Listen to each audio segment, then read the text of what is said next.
எதிர்பார்த்த எந்த சிறப்பம்சங்களும் பட்ஜெட்டில் இல்லை என தெரிவித்துள்ள பாஜக தலைவர் தமிமுன் அன்சாரி 6 சிலிண்டர் மற்றும் மகளிர் உரிமை தொகை குறித்த எந்த அறிவிப்பும் வரவில்லை எனவும் பள்ளி கல்வித்துறைக்கு தாவேக ஒதுக்கிய நிதி அதிர்ச்சி அளிப்பதாகவும் தெரிவித்துள்ளார்.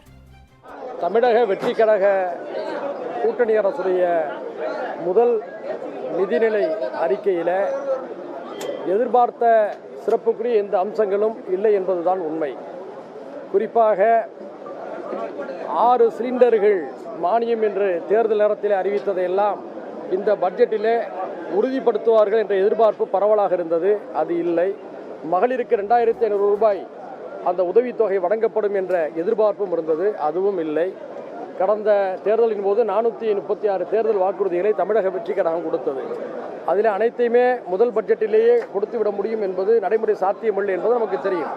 மிக முக்கியமான பலவற்றை அவர்கள் அறிவிப்பார்கள் என்று எதிர்பார்த்திருந்த நிலையில் ஒரு ஏமாற்றம் ஏற்பட்டிருக்கிறது. பள்ளி கல்வித்துறைக்கு அவர்கள் நிதியை குறைத்திருப்பது அதிர்ச்சி அளிக்கிறது. ஏனென்று சொன்னால் அது நிதி செலவல்ல, மனித வளங்களுக்கான எதிர்கால முதலீடு என்பதை புரிந்து கொள்ள வேண்டும். அதாவது கொய்யா பழத்தை எதிர்பார்த்து எல்லோரும் காத்திருந்தார்கள். கோவை பழம் தான் கிடைத்திருக்கிறது.